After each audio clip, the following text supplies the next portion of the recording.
Well, hello, everybody. Welcome to another not bonus. This isn't even a bonus episode. This is just a normal episode of the Missing Lynx post-game live stream podcast thing.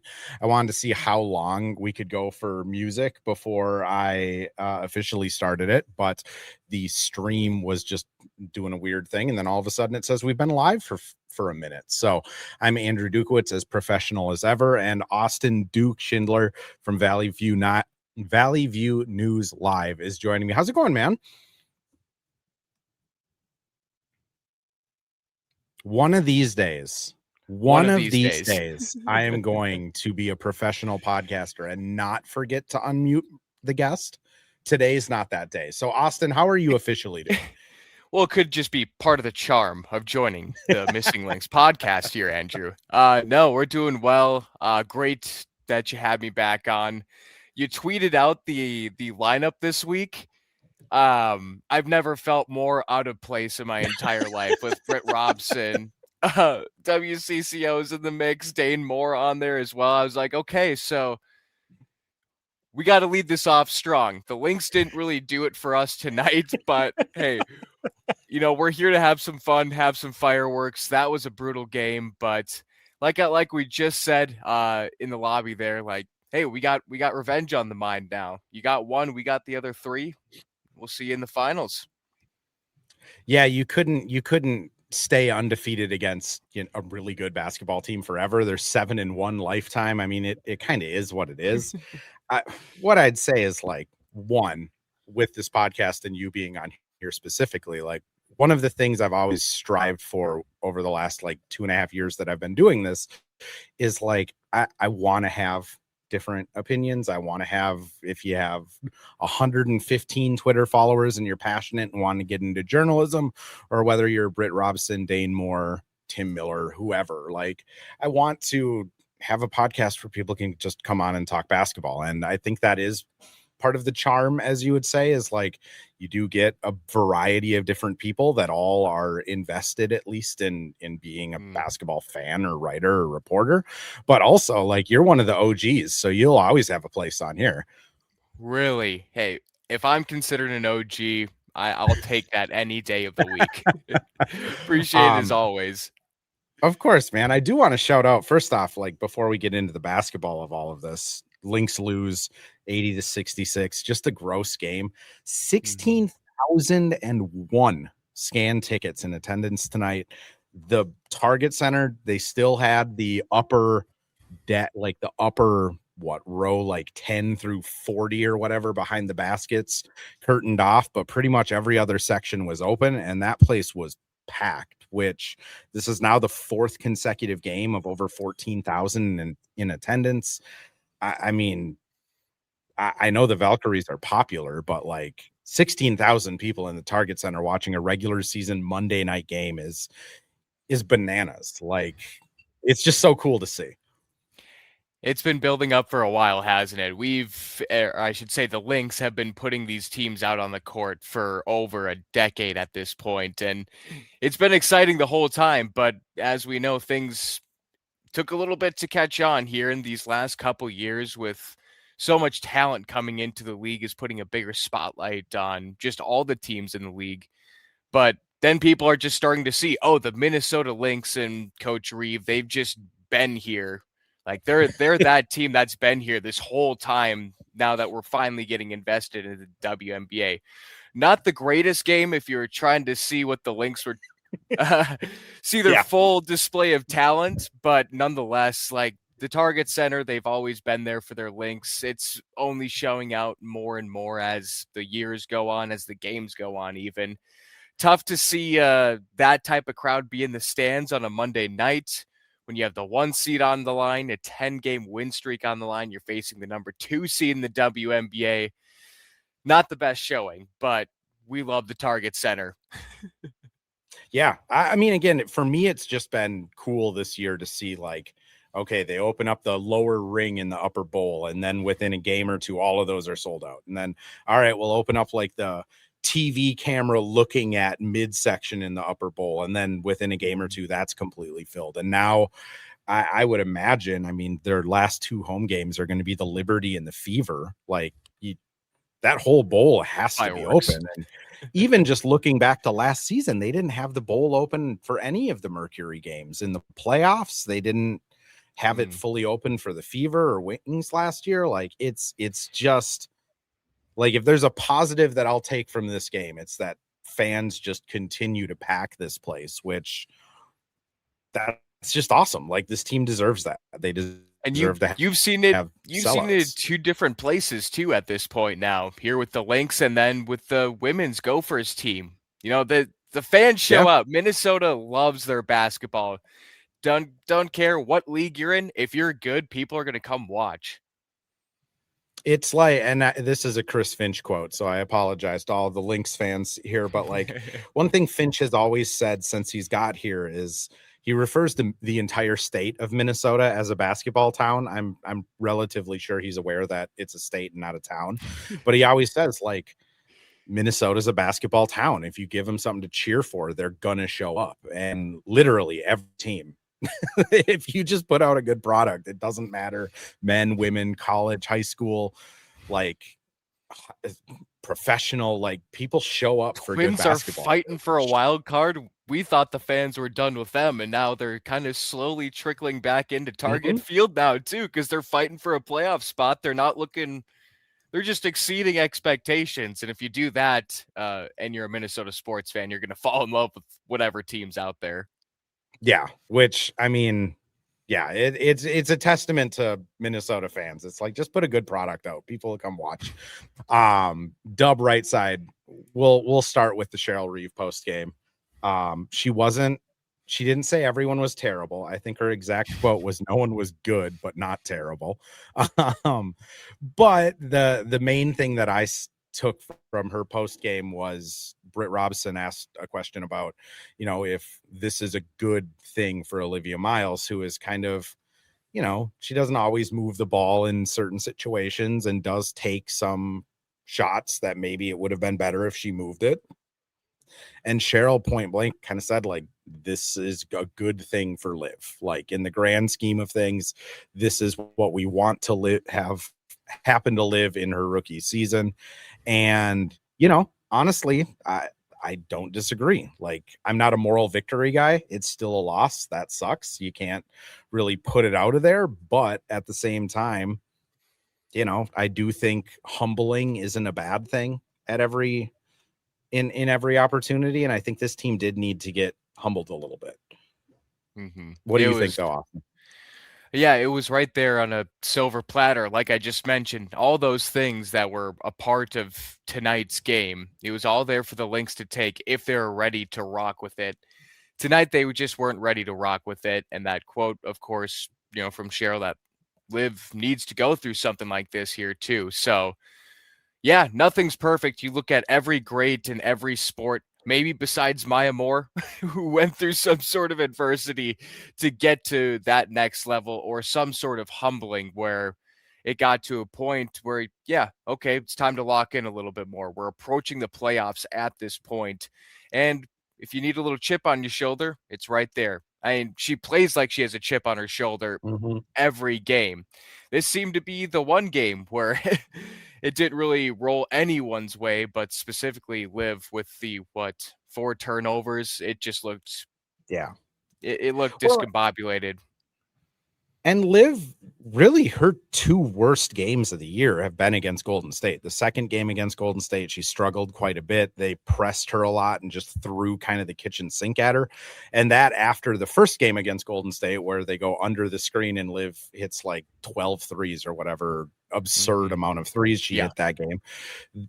Second game really kind of messed with her because it was such a different coverage. I think this game in particular, Cheryl and Tosh both mentioned they threw a lot of zone out there. They threw a lot of just different looks out there. And it sounded like the game plan was to, again, just what Cheryl had said, the game plan was more of, you know, the get it into the post, which I'm assuming they meant Fee and Tosh, and kind of take advantage of some matchups in there. Whereas, unfortunately, you know, 4 turnovers for Liv. You have 3 for Tosh. You have another 3 for Nia, and obviously the getting it into the paint just didn't work out, which I do think that is some on Liv of like setting up paint players better, getting the entry passes in a little better, waiting a little longer on pick and rolls. And hopefully this is a growing opportunity. Liv typically takes these losses very hard. But you know, I guess we'll see what Atlanta looks like what the next time they play on Sunday. I got to give it to Golden State. I was very impressed. Like, this wasn't just a stinker from the Lynx. The Valkyries played their butts off in this one.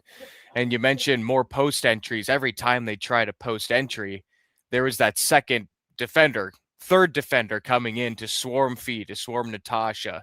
And I would attribute a little bit of that to some of the lazy passes, those really lofty, over the top passes where the defender can just turn around and send the double team almost immediately. Yeah. So, but point being that Golden State is a real good team, and they played into the cards of, we're going to turn these gals over, and when we do, we're going to score on them, and then, they can try to do their thing in the half court, which the Lynx did for the first 4 minutes of the game, as Golden State was held scoreless for those first 4 minutes of the game, but quickly caught up to them at the end of the first. I thought it was going to be a dogfight the rest of the way.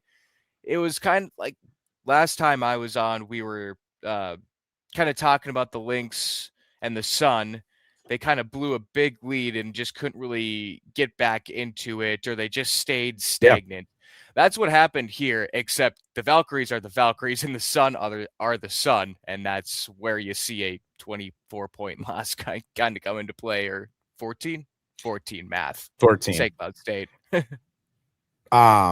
Ghost says Dukowitz sounds scared. Not scared, tired. I'm not looking forward to muscling all of the My Chemical Romance fans as I leave the Target Center today. I think they had a concert at Target Field that was obnoxiously full, like obnoxiously.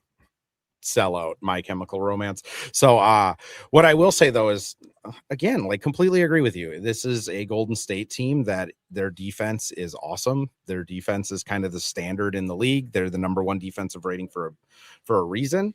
It's not like they shot 70% from the field and just blew the Lynx out off of like a shooting differential.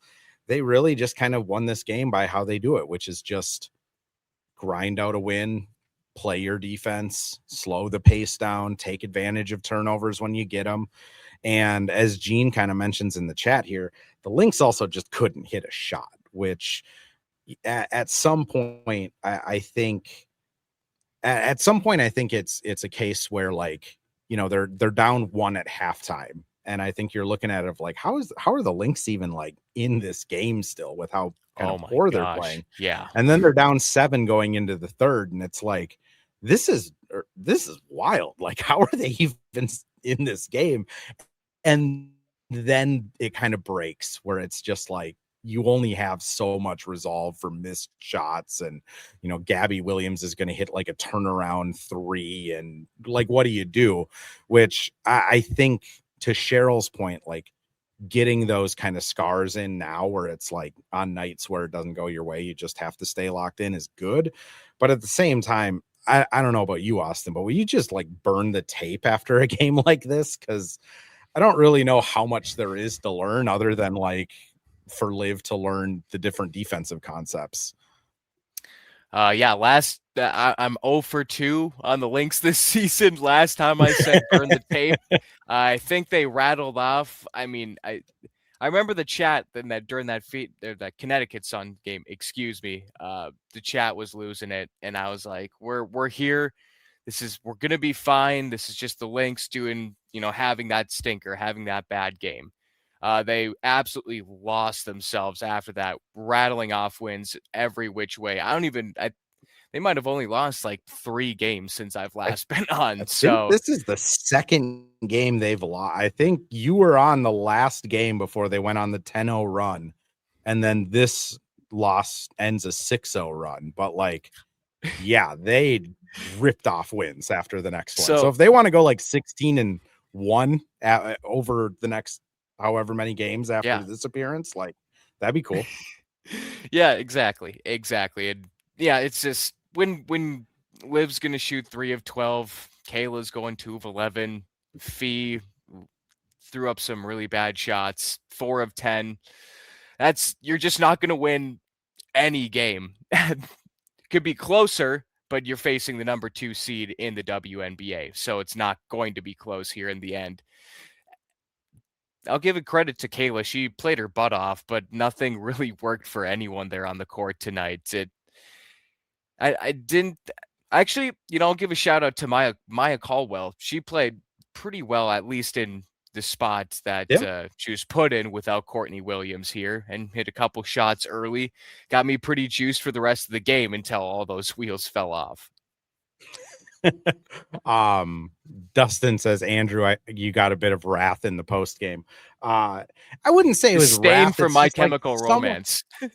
Someone has to ask the question of like, how much did you miss court in a game where you couldn't hit a shot? And like Cheryl gave the quote of like, yeah, we missed her. So I'll take a little bit of wrath. Cheryl and I think have a good enough relationship where it's like, she knows we have to ask it.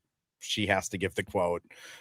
Next question I said was on Chloe Bibby, and she gave a very thoughtful answer on like giving her minutes now to figure out what they have. So it's a give and take. But admittedly, if I was a coach and after a 14-point loss, I had to go into a press conference and some dork in the first round is going to be like, so you're starting shooting guard, you missed her, huh? I'd probably be a little snarky in that answer. But I do think if Courtney plays in this game and she hits a couple of those mid-range, especially with the zone that Golden State was playing where they were just giving up mid-range spots, like it's probably a different result. But again, we'll never know if Courtney didn't play. Her too. Like she's big on the rebounds. Some about a Courtney Williams rebound where she just goes up and grabs it and says, that's mine. Like it feels like it, in a weird way, it can start to control a game once she starts building that confidence, but you don't have her. This is the result. Move on. You still have a very, very, very talented team here. It's just shooting 36 from the field and 33 from 3. Cleaned it up for playoffs, and let's see what happens. It's a good way to win. No.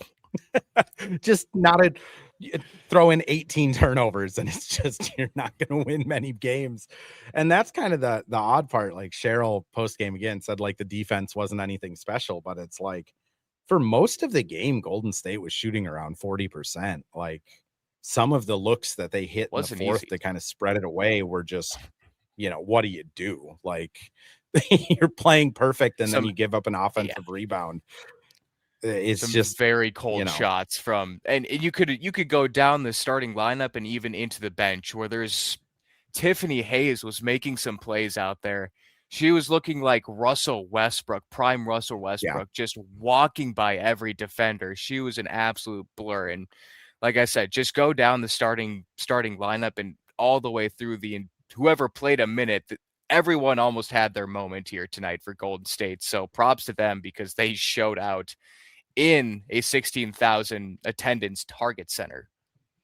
Which again, hard to beat a team 4 times in a season. So my official stance would be have Way and Olivia keep the tape on this game and watch it a few times. Everyone else just burn it and go on to Atlanta. Duke, let's go to an ad read here. Once we come back, let's chat a little bit more just kind of coming up for the Lynx. They have one more before this weird FIBA break. Golden State plays 3 games before the FIBA break, which if they lose 2 of them, the Lynx just have the 1 seed and this will kind of all be for naught. But first, let's run some ads here. Hopefully, if things will load. Well, hello. Thank you, Livestream Andrew. This is Ad Read Andrew. And today we have Firehawk Construction and Remodeling, the presenting sponsor for the Missing Lynx podcast. Firehawk Construction and Remodeling strives to inspire people to follow their ideas, working with respect and understanding to create a quality, tailored result. Firehawk Construction and Remodeling, located in Blaine and serving in the North Metro area, is here to help you with your building and remodeling needs. I can say personally, thanks to Firehawk Construction and Remodeling, I have a beautiful deck in my backyard and countless projects that I started, they finished.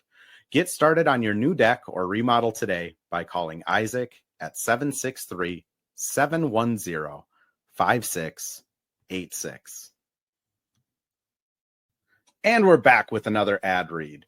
This time for Pence Homes, the presenting sponsor of Hitting the Hardwood Network.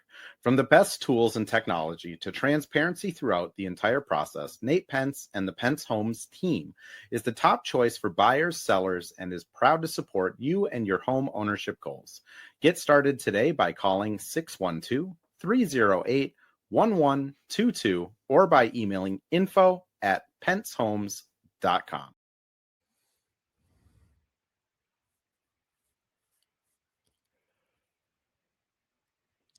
Maybe. Nope, we're back. Just audio things. Good old Target Center Wi-Fi in addition to normal Andrew incompetence. It's just a match made in heaven.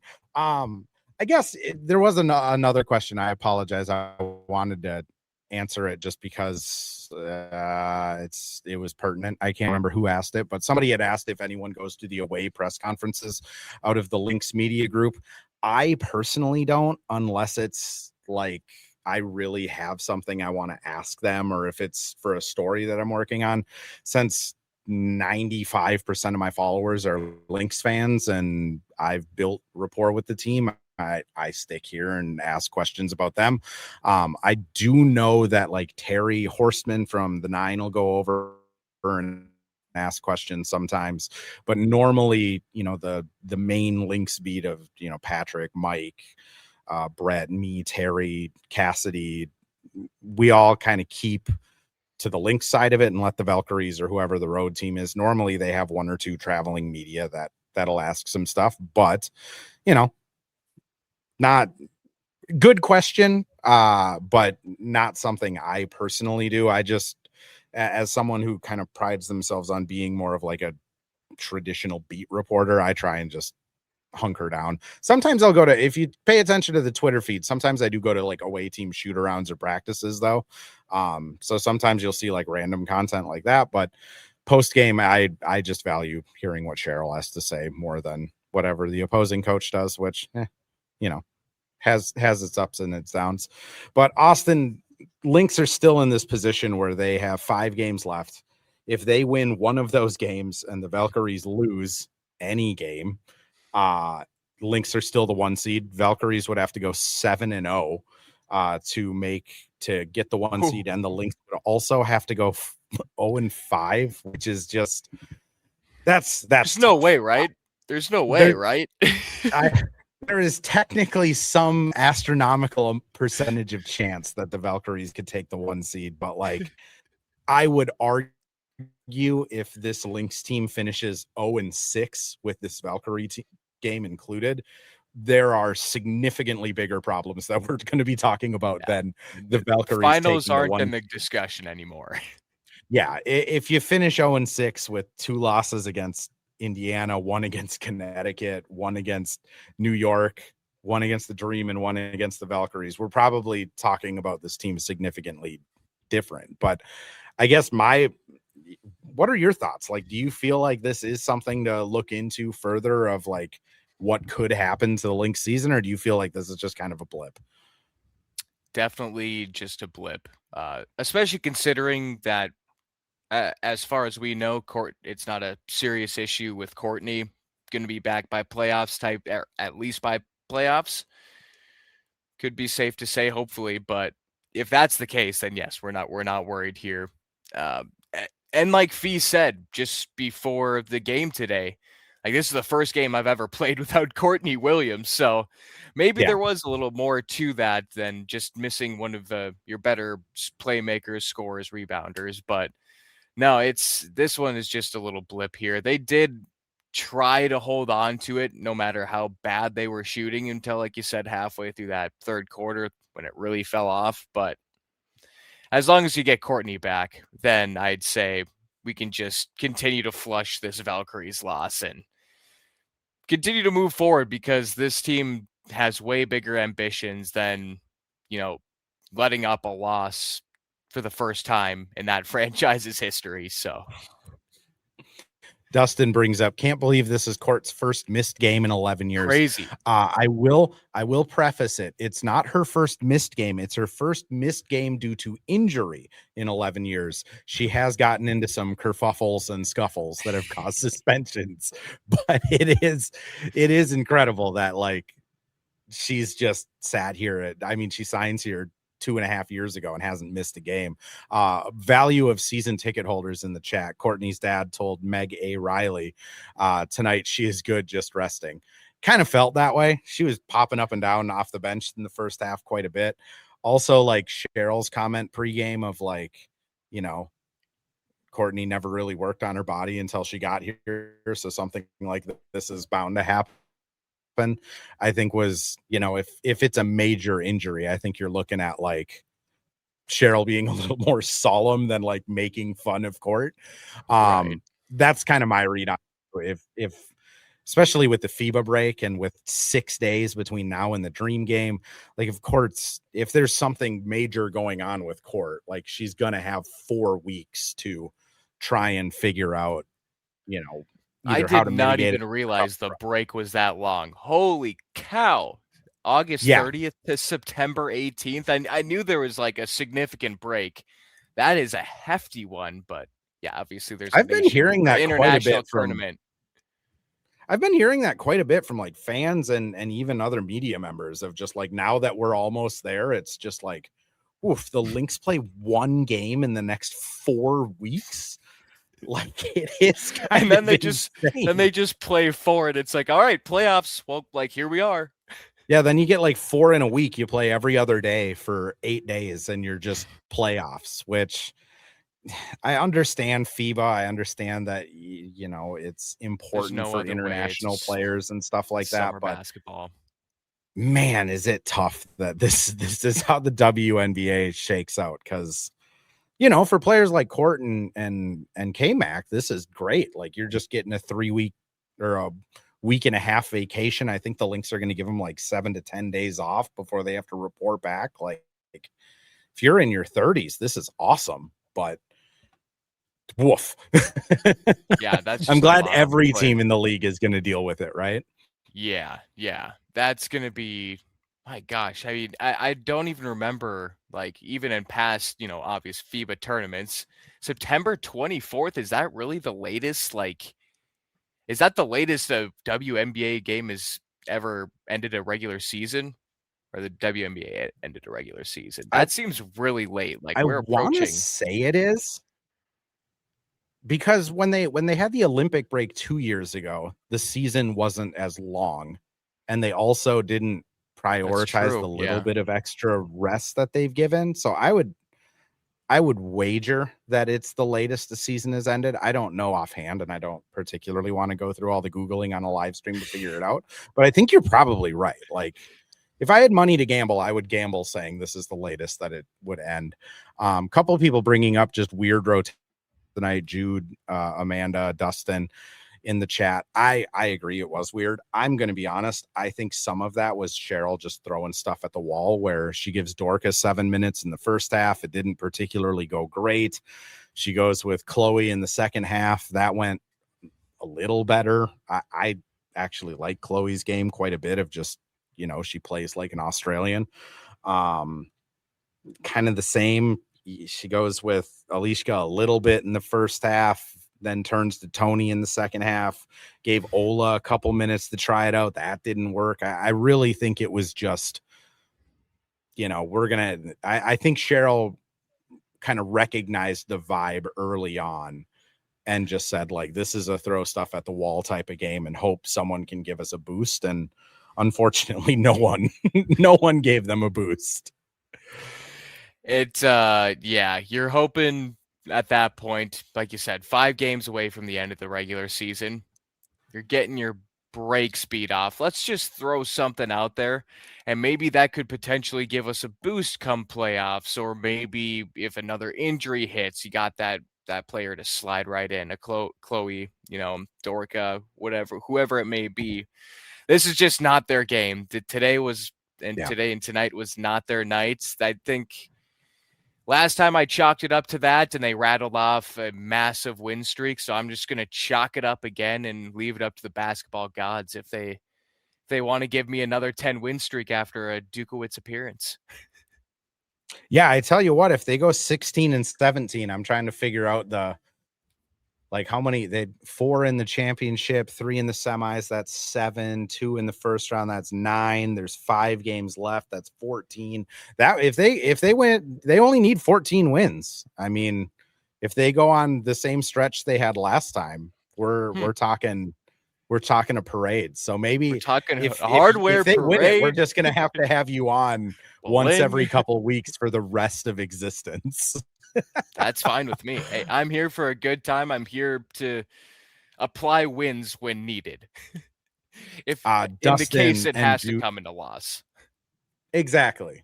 I mean, that's someone has to take the bullet. Someone has to be like, I'm the guy that comes on when they lose, but like, look at the results afterwards. Like, I'm here for all Dustin of you. and Jude both bring up just Dorka wasn't bad. I would agree. This was not her worst game. I would even say this was maybe her third best game. That being said, I do think Dorka, especially against like the Valkyries that play so fat, like on offense, they have so much off ball stuff that they try and run through to get 3-point shots open that like Dorka just isn't ideal with her speed, which again, it made sense that they went with Chloe. I mean, Cheryl said they were hoping it would give like an offensive pop, that didn't really happen. I looked at it of like, well, if she's going to be your small ball 5 off the bench, like, yeah, throw her in and see what she can do in 4 or 5 minutes. Point being though, like, I do think tonight Dorka was better. I don't know if I would necessarily say anyone on this team was like good, but as Jude says, she was fine. She was fine. And fine is fine. Keep like it up just fine. You don't have to be great. Fine off the bench is great. Fine off the bench and average Kayla, Olivia, and a good Nafisa game wins this game. Yeah, probably. Which that's why it's so, games like this where it's like you look at the box score and it's like they shot 21 of 59 and they had 33 point attempts. And it's just like, this is so far out of what this team has been doing. And like, yes, Golden State is really good defensively, but it's like just about everything went wrong. Again, if this happens against the Dream in the next game, I think then you're looking at like, oof, this is a problem. Like they got to figure this out, whatever this shooting slump offensive weirdness is. But for one game, I'm with you. I'm not too worried about it. Duke, I think that's where we'll wrap it. This is fun. It's fun coming on after losses and just being able to be like, I don't know, this was just kind of terrible. And like, it can get real goofy at times, approaching 11 here. You've had a long day. I woke up at 4 this morning, so I'm loopy myself. We might as well have some fun with it because it was almost like laughable, like the amount of like quality or non-quality shots the Lynx were taking, the bad like vibes, turnovers just right off the bat. You just got to laugh at it because you've seen 31 wins from this team otherwise, and you're like, what? You see the 31 wins more than you see the 8 losses by quite the wide margin. So this was one to seriously just laugh off and have a good time with it. That's where I'm at. It's just this one's so comically bad. There was one shot I think it was early in the fourth quarter, maybe late in the third, where Kayla Mac went for like a scoop shot and it just like she got fouled, but it hit almost every part of the rim and fell off. And you could see her yelling at the rim. A lot of those too. And it's just like, Natasha, man, when Kayla McBride is yelling at the rim, this is just not going to be their night. Duke, for people that don't follow you, where can they find you? How can they support your work? Do any of the plugs that you would like to do? Yes, feel free to follow all my socials. work for Valley News Live here in Fargo, the beautiful Red River Valley. So make sure to follow Valley News Live. I post content pretty regularly, 2 to 3 social videos a day. So feel free to follow that: Facebook, TikTok, Instagram, Twitter.